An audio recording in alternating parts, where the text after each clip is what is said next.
masih bersama kami dan kita kembali dalam program Smart Business Coaching. Sore hari ini kita bahas tentang harapan para pebisnis di tengah pandemi dan bagaimana metodologi coaching dalam membantu. Coach Ihsan, so far ya, ini daripada para pebisnis yang datangin Coach Ihsan di tengah kondisi pandemi ini, apa sih sebenarnya paling mereka harapkan Coach di tengah-tengah keadaan ini? Iya, yang mereka harapkan tentu keberlangsungan usaha satu. Itu bagaimana aktivitas yang selama ini mereka sudah oke gitu ya, dengan pastinya ada operasional dan karyawan terutama, agar bisa mereka kembali bekerja kan gitu ya. Pelanggan-pelanggan tetap datang kembali kan gitu ya, seperti dahulu. Itu memang harapan yang semua orang pasti menginginkan itu, terutama bisnis-bisnis seperti misalnya travel atau apa gitu ya. Dan banyak gitu ya, dan tentunya support dari pemerintah. Jadi bagaimana mereka bisa disupport ya dengan kebijakan pemerintah. Dan dari harapan itu ya, kadang membuat mereka tidak bergerak. Gitu. Kita udah pernah bahas ada freezing gitu ya, ada kondisi yang freezing gitu. Nah, tapi ada beberapa dari mereka yang mulai grow, ya, mulai berpikir, oh kalau saya melakukan hal yang sama dengan orang-orang lain yang freezing, maka saya akan jadi mereka, gitu. Nah, akhirnya mereka mau bangkit. Nah, kita beberapa kali kemarin undang narasumber tamu, sebagian besar ya, bahkan semua ya, itu mereka punya mental yang bangkit. Dan bagaimana bisa berani dan lain-lain. Dengan proses-proses dengan perbaikan internal dulu dilakukan ya Coach ya, tentunya bersama dengan para coach tadi ya. Sehingga mereka memaknai. Nah, ini muncul dari harapan ya, mereka ingin tumbuh ya dengan metode coaching. Dia memaknai bisnisnya berbeda dengan sebelumnya. Pemaknaan yang berbeda. Ya, dari activity menjadi aset.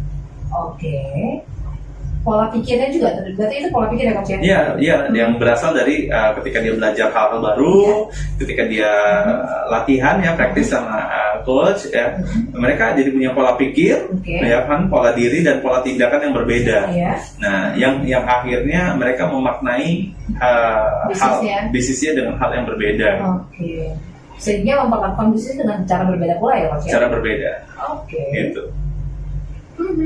Nah, ada yang berpikir bisnis ini ya, saya ingin diakui, ingin dihargai. Akhirnya kenapa? Ternyata karena contoh ya, karena dia sendiri belum bisa menyadari bahwa dia berharga, sehingga dia tidak mengakui dirinya itu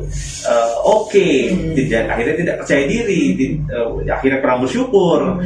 Nah, itu kan menghambat. Nah, jadi bertanya kembali loh, jadi mau buat bisnis ini apa tujuannya, kan gitu contoh. Itu yang baru mau mulai bisnis. Ada yang mungkin bisnisnya sudah 20-an tahun, 10 atau 30 tahun bahkan. Ya, ini kan bisnis yang sudah eksis di generasi sebelumnya gitu. Nah, sekarang dengan kondisi seperti ini baru sadar loh, ini kok makin turun. Ini gimana dengan adanya kondisi seperti ini? Nah, akhirnya memaknai hal yang berbeda, ya kan? Yuk, saatnya kita bangkit, saatnya kita tumbuh bareng-bareng. Nah, kita tuliskan harapan-harapan bersama, kemudian jadilah ada makna-makna baru, ya. Jadi punya spirit baru, gitu. Menemukan ternyata si orang tuanya itu punya semangat yang luar biasa dalam membangun bisnis. Nah, kita harus copy nih. Nah, gimana cara kopinya? Nah, didefinisikan. Wah, itu sangat-sangat custom, sangat-sangat ini gitu ya. Enaknya sih kalau mereka yang ngomong ya. Tapi poinnya apa? Mereka memaknai hal yang berbeda. Iya, betul. Dan menemukan semangat ya Coach ya, karena seperti sesuatu yang baru yang mereka baru paham gitu ya Coach ya. Iya. Belajar lagi kayaknya dari seperti anak kecil ya. Iya, karena di awal contoh yang tadi bisnis yang sudah orang tuanya, peninggalan orang tuanya. Awal pertama orang tuanya mulai bisnis kan semangat tuh.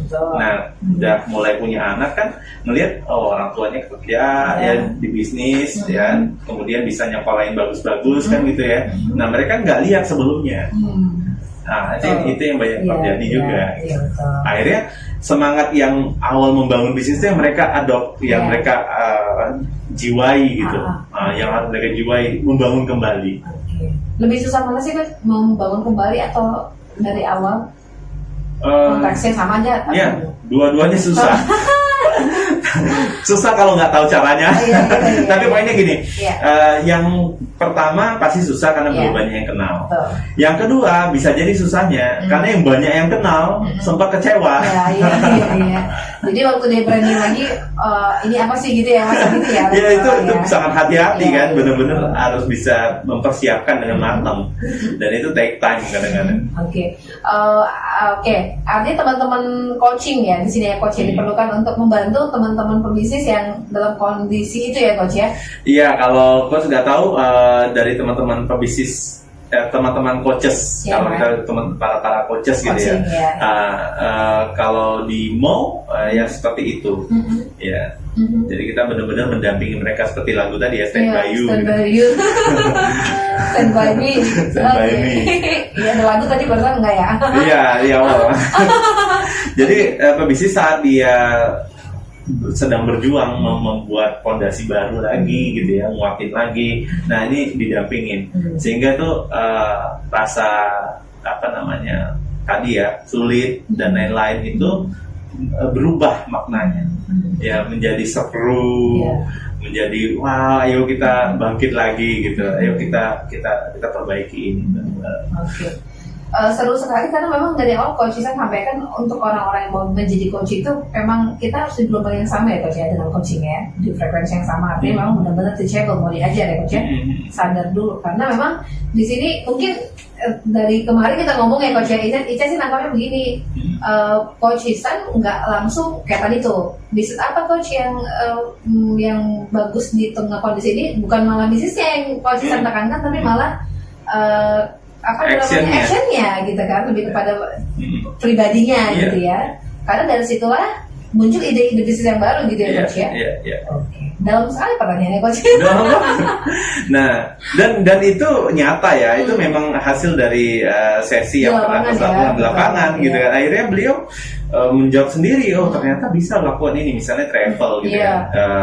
Beliau lakukan private travel itu satu keluarga doang, di mana nanti keluarga ini jalan keluar kota kah atau mungkin keluar negeri yang negara-negara yang oke gitu ya.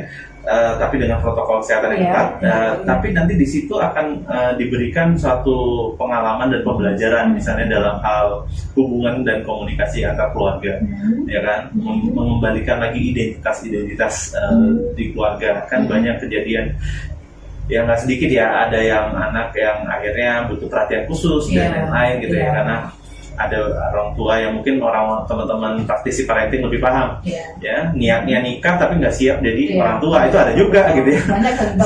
Siap nikah nggak siap jadi orang tua, itu kan problem. Nah hal-hal yang kayak gitu akhirnya jadi hambatan sehingga komunikasi terganggu. Nah ketika dilakukan travel gitu ya, satu keluarga gitu untuk bisa kayak retreat atau apa gitu, itu kan jadi sesuatu yang luar biasa gitu. Dan itu sudah ada dilakukan, walaupun belum keluar kotanya ya, di lokal itu dilakukan. Dan satu keluarga itu merasa wow gitu, saya kok kayak mengenal kembali anak saya dan anak saya yang mengenal kembali saya gitu. Ide itu muncul bahkan di tengah kondisi seperti ini ya coach? Iya, dari pertanyaan coach Ihsan, ide bisnis apa yang paling bagus? Kan pertanyaan gitu. Ya coach jawab, saya jawab begitu. Ya yang paling bagus adalah bagaimana kita bertindak kepada atau merespon kepada internal proses kan gitu. Nah lanjut tuh, wow ternyata ini ide bagus dan direkam kan. Nah itu siap untuk itu munculnya dari dia sendiri ya coach ya, dia sendiri mikir ya. Iya, kita pancingin doang. Kita pancingin doang ya.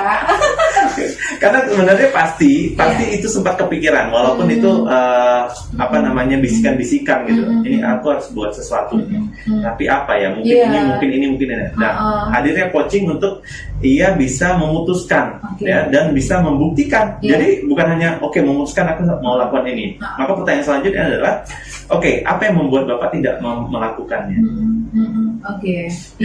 Betul. Sehingga kalau saya lagi males, lagi misalnya mengingat sesuatu yang tidak konstruktif ya, mungkin itu akan merambat gitu. Ketika menyadari hal itu kan diberikan lagi ya kan pertanyaan. Nah ketika itu muncul, apa yang Bapak harus munculkan ya? Itu kan penting banget. Oke, karena kadang-kadang orang punya idenya nih coach, ya punya ide yang sangat brilian, tapi belum eksekusi juga sampai sekarang. Dia pun nggak ngerti kenapa. Iya, Segitu. karena ide itu murah. Eksekusinya yang mahal. Makanya buktikan eksekusinya bisa murah ya. Kalau misalnya butuh coach kan nggak murah. Iya. Tapi seru loh hasilnya. Karena kita bareng-bareng jadi kayak mitra yang memang itu sama-sama membangun gitu. Karena lover kita itu nggak butuh kali kita sukses seperti apa. Mereka dekat sama kita, mereka juga senang. Hater gitu, ya. Ini kebalikannya, hater itu nggak peduli ya kan, mau ngapain gitu ya. Oh ya sukses malah nggak suka gitu. Ya kan gitu ya. Nah makanya ya fokus ke diri Anda. Jadi bisnis tuh, kalau Mbak Ica tadi nanya di awal sebelum siaran, gimana terus bisa memulai bisnis? Nah maka mulailah dari menjadikan diri kita sebuah bisnis. Ya, dari mana itu? Dari pola pikir, pola tindakan terhadap manajemen waktunya. Ya kan? Ada hal-hal apa yang dipikirkan ya untuk merealisasikan impian, terus alasan kenapa itu penting, kemudian goals kecil yang kita harapkan di tahun ini gitu ya. Dan goals yang menantang gitu ya, di listing gitu kan. Nah kemudian masuk ke level tindakan nih, action, ya kan? Apa kira-kira potensi kita? Kita menemukan potensi kita misalnya dari banyak assessment gitu ya. Nah kemudian keberanian kita apa sih gitu ya? Karena bisnis ini kan menghadapi resiko, ya. Kalau berani menghadapi resiko berarti menghadapi rezeki juga berani. Ya siap dong. Iya mirip kan, resiko rezeki. Penaman ini membuat mereka tuh jadi ketawa-tawa gitu. Main-main tuh, oh iya juga ya mas gitu. Jadi ya santai aja gitu. Nah kemudian self development atau kebutuhan pengembangan diri apa yang dibutuhkan, ya kan? Sehingga saya mau belajar ini, terus belajar ini, terus kayak misalnya Mbak Ica bilang tadi ada belajar public speaking dan lain-lain gitu kan. Nah di listing, ya. Kemudian masuk ke level habit. Nah, gimana kita komitmen, gimana kita konsisten, gimana kita mengukurnya. Itu jadi punya tuh, oh saya punya media yang bisa mengukur bagaimana saya konsisten. Nah, saya buat jadwalnya, saya ini, dan ada notifikasi di smartphone kan gitu ya. Jadi asisten pribadi, itu baru smartphone ya. Karena yang punya smart people. Oke.